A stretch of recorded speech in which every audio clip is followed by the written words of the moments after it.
হাসিমারা জঙ্গলে, ওখানে একটু ভয় পেয়ে গেছিলো। আমাদের সাইকেলগুলো ছিল মানে একদম নর্মাল বাংলা সাইকেল। নমস্কার বন্ধুরা, মায়ের প্রতি বিশ্বাস আর ইচ্ছা শক্তি যদি থাকে তাহলে অসম্ভবকে সম্ভব করা যায়। আজকের এই ভিডিওতে আমরা শুনবো কিভাবে ওনারা সাইকেল নিয়ে ভূতনাথ থেকে জল তুলে তারাপীঠ এবং কামাখ্যা পর্যন্ত এই অসাধারণ যাত্রা সম্পূর্ণ করলেন। চলুন ওনাদের মুখেই শুনে নিই। নমস্কার। 17 তারিখ সেই দাদারা যখন আমাদের ভূতনাথ থেকে জল তুলে তারাপীঠ হয়ে কামাখ্যা গেছিলো, সেই ভিডিও তো আপনাদেরকে দেখিয়েছিলাম। আর দাদারা এবার বাড়ি ফিরেছে, সে বাড়ি ফিরেছি দাদাদের মুখে শুনে নেব দাদাদের সেই অভিজ্ঞতা। দাদা, আপনার নাম? জয় মা। আমার নাম আশিস কুমার বেরা। আশিস কুমার বেরা? হ্যাঁ। আপনার নাম? গোপাল প্রধান। আপনার নাম? সমীর প্রামাণিক। আপনারা টোটাল কতজন গেছিলেন? আমরা টোটাল 6 জন গেছিলাম। আচ্ছা। তার মধ্যে আমরা এখন এই মুহূর্তে অনেকে তো কর্মজীবনে লিপ্ত, তারা আবার এই আমাদের প্রায় 16-17 দিন ছুটি হয়ে গেছে। 3 জন তারা একটু কাজে রয়েছে, আমরা 3 জনই এখন রয়েছি। 6 জন গেছিলাম মোট। আচ্ছা, সাইকেল নিয়ে এই যাত্রার অনুপ্রেরণা কোথা থেকে পেলেন আপনারা? অনুপ্রেরণা পেয়েছিলাম আমি এর আগে কোনো দিনই যাইনি এত বড় এক্সপিডিশনে, কোনো দিন সাইকেলে এরকম মানে মায়ের উদ্দেশ্যে মায়ের নাম করে বেরোনো। আমাদের বাজারে মানে আমাদের আগে সহকর্মী তিনি বাজারেই থাকে। এবারে তারা 2 ভাই, রতন প্রামাণিক, সাধন প্রামাণিক আর অরুণ মণ্ডল। এরা 3 জন প্রচুরভাবে সাইকেল নিয়ে তারাপীঠ গেছে। এবারে তাদেরই অনুপ্রেরণায় একটা কথা বলার মধ্যে আমাদের মধ্যে আছে যে আমরা প্রতিবার তারাপীঠে এসেছি, একবার তারাপীঠে মাকে যেরকম জল ঢেলে আমরা কামাখ্যা মায়ের উদ্দেশ্যে একবার জল ঢালতে যাবো। এইভাবে অনুপ্রেরণা এসেছিলো। তারপরে আমাদের মধ্যে বিভিন্ন কথা গোপন হয়। আমরা বিভিন্ন জায়গায়, আমিও আমার গোপালদা, আমরাও সব দেখেছি, ভিডিও দেখে খুঁজে পাইনি যে ইউটিউবের মধ্যে যে কেউ এর আগে গেছিলো কি না।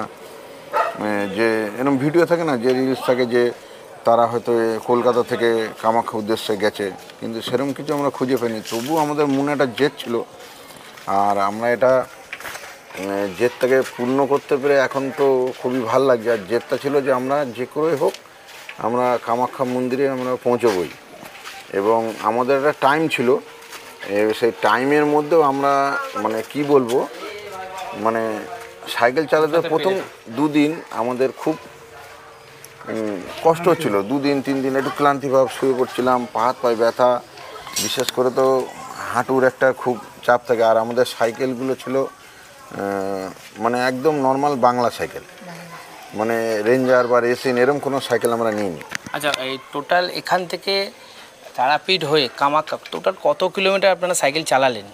নিম্ন আমাদের যদি আমরা সোজা রাস্তা করতাম, আমরা যেহেতু মন্দির ভিজিট করতে গেছি, যেমন এখান থেকে আমরা ভূতনাথ থেকে জল তুলেছি, জল তুলে 17 তারিখ আমরা প্রথমে দিয়েছি আমরা বাগুইহাটি কালীবাড়িতে পুজো দিয়েছি। তারপরে ওখান থেকে আমরা বারাসাতে আমডাঙ্গা কালীবাড়ি ছিলাম, ওখানে ভিজিট করেছি, ওখানে মন্দিরে পুজো হয়েছে।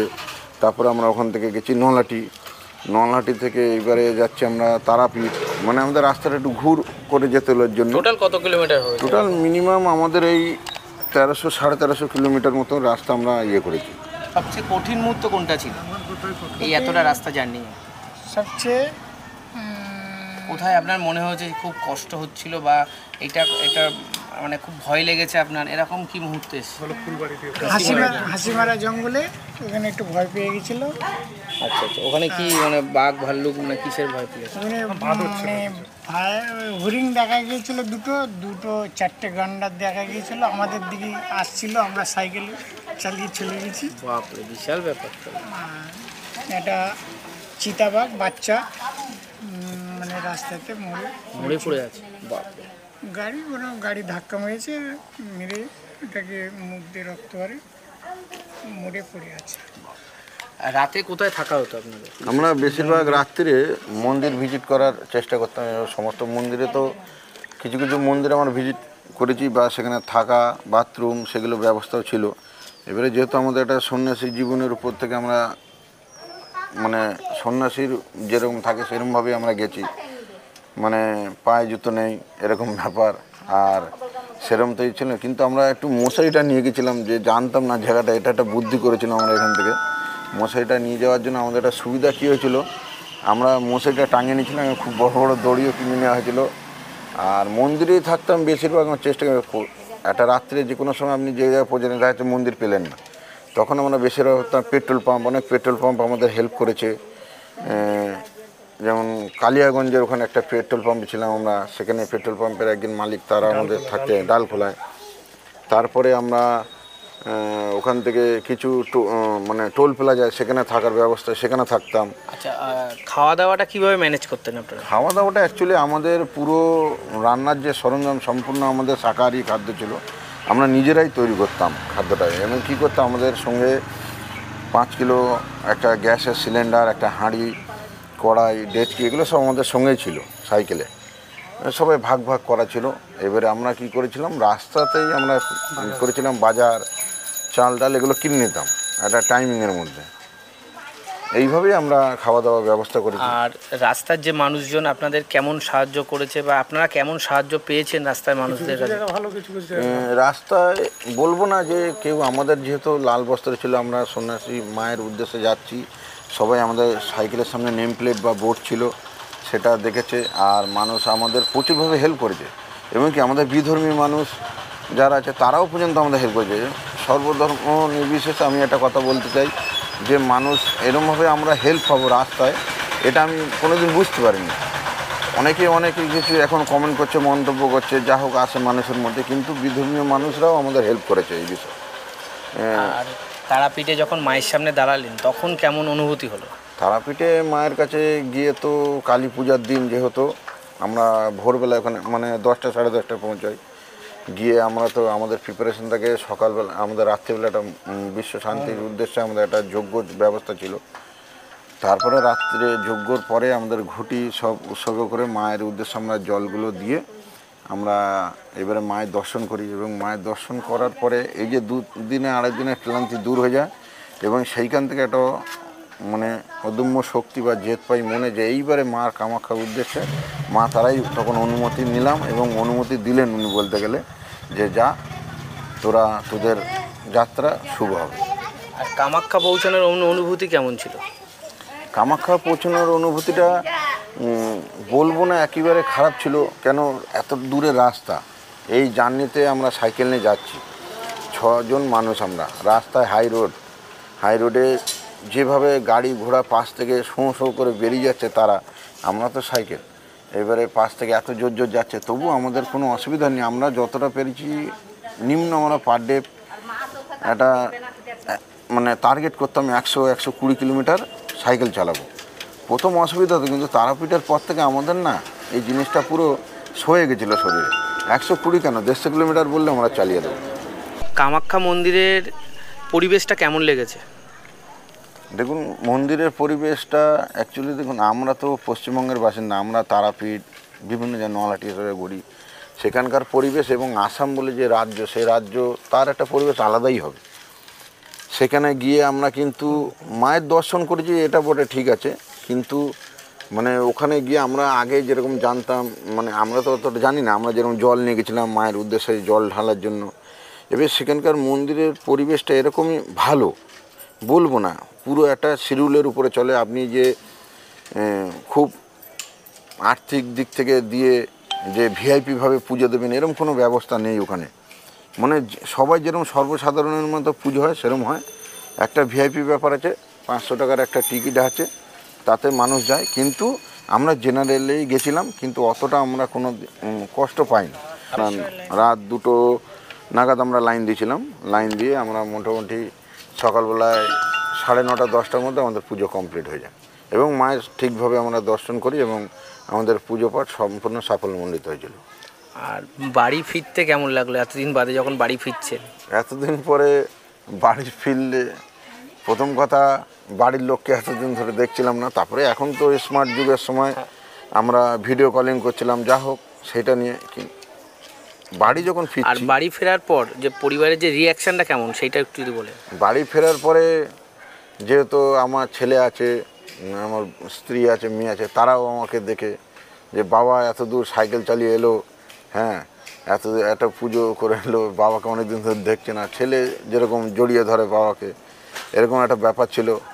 আমার বাবাও আমাকে বললো, যাক তোরা সাইকেল নিয়ে পৌঁছতে, যেটা শুনে খুব ভালো হলো। আবার ফিরলি, এইগুলো ভালোই লাগলো। পাড়ার লোকও বেশ ভালোই, তারা আমাদের ভিডিও দেখছিল, আমরা পাঠাচ্ছিলাম। তারা বললো, দাদা চলে এসছিস, কোনো অসুবিধা নেই, হয়নি তো কিছু না, খুব ভালোভাবে পৌঁছেছে, ভালো পুজো দিচ্ছে, এইসব হলো পাড়ার লোকেরা আর দেখছেন। এই যাত্রায় আপনাদের জীবনে কি শিখিয়ে দিল? এই যাত্রা একটা জিনিস শিখিয়ে দিল যে আমরা যদি কোনো জায়গায় যেতে চাই আর মনের যদি শক্তি আর জোর থাকে, যে আমরা ছজনই যে বেরিয়েছিলাম, আমাদের ছজনের মধ্যে একজন তো মাঝে বলেছিল যে মানে আর যেতে পারবো না তারাপীঠের ওখানে। তার সাইকেলটা খুবই ভারী ছিল, মাঝ রাস্তায় আবার সাইকেল কিছু আমাদের চেঞ্জিং করা হয় তার টায়ার সম্বন্ধে। কিন্তু যেতে গেলে আমি বলবো মনের জোর থাকলে যাওয়া যাবে, কোনো বাধা বিঘ্ন কোনো ব্যাপার নেই। আমরা তো মানে এই যাওয়ার পরে আমার মনে তো এখন প্রচুরভাবে শক্তি এসেছে এবং যেতেছে। এরপরে বড় বড় এক্সপেডিশন হলে আমরা যেতে চাই। আর যারা এমন যাত্রা যেতে চান তাদের জন্য আপনাদের কি বার্তা থাকবে? যারা যেতে চায় আমি বলবো একটা প্রথম কথাই যে দেখুন, যেভাবে আমরা যেরকম জলের বোতল যেগুলো খেতাম কিনতাম তো রাস্তায়, সেই বোতলগুলো নষ্ট করতাম না, নিয়ে যেতাম। কেন বিশ্বে একটা পলিউশনের এত পরিমাণ পলিউশন বাড়ছে, পলিউশন যাতে না হয় সেই জন্য আমরা বোতলগুলো নিয়ে গিয়ে সঠিক ডাস্টবিনে ফেলা, বা বোতলগুলো বেশিরভাগ আমরা ক্যারি করে নিয়ে যেতাম। পরে রান্না বান্নায় যখন হতো আমরা জলগুলো কল থেকে এগুলো ভরে নিয়ে আসতাম, কল দূরে হলেও নিয়ে চলে আসতে পারো, জলটা স্টোর করা থাকতো। আর কেউ যদি যেতে চায় আমি বলবো মনের শক্তি থাকলে আর ইচ্ছে থাকলে একদম চোখ বন্ধ করে আপনারা এক্সপিডিশন করতে, বা কোনো জায়গায় যে কোনো জায়গায় বড় বড় আপনারা দুজন হলেও চলে যাওয়া যাবে, কিন্তু একা যাওয়া যাবে না। দূরের রাস্তা হলে একা মনে বোকা, দুজন তিনজন হলে সবথেকে বেটার হয়। আর আমার লাস্ট কোশ্চেন যেটা, আপনারা কি এরকম যাত্রা আর করবেন? আর যদি যান মানে ভবিষ্যতে কোথায় যাওয়ার প্ল্যান আছে? আমি এবারে তো আমার যা মনে এখন এসেছে আর ভাবনা, যেভাবে আমরা ঘুরে এসেছি আর যেভাবে ফিরেও এসেছি মার কাছ থেকে পুজো দিয়ে এবং আনন্দ পাচ্ছি এখনও এসে আপনাদের সামনে দাঁড়িয়ে আমি দুটো কথাও বলতে পারছি। এখন মনে ইচ্ছে হচ্ছে যদি মানে ফিরে এসে কি বলবো, মনে হচ্ছে যদি আরও যদি কটা দিন থাকতাম খুব ভালো লাগতো, এরকম ব্যাপার হচ্ছে এখন। এইবারে আমার মনের ইচ্ছা আছে যে আমরা একটা 4 ধাম যাত্রার উদ্দেশ্যে আমরা সাইকেলে যাত্রা করব।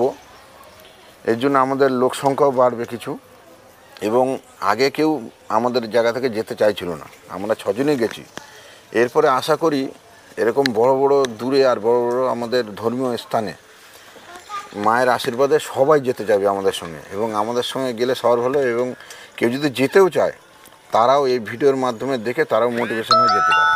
একদম, আপনাদের সবাইকে ধন্যবাদ। 3 জন দাদাকে পেয়েছি, আর 3 জন দাদা একটু ব্যস্ত আছে কাজের জন্য। তো এই দাদাদের সেই অক্লান্ত পরিশ্রম, সেই পরিশ্রম করে দাদারা সে ঘুরে ফাইনালি বাড়ি চলে এসে সুস্থভাবে আমায় আবার ওনাদের সাথে দেখা হয়ে আমারও খুব ভালো লাগলো। তো আপনারাও দাদাদের মতন এইভাবে কিন্তু সাইকেল যাত্রা করতে পারেন। নমস্কার।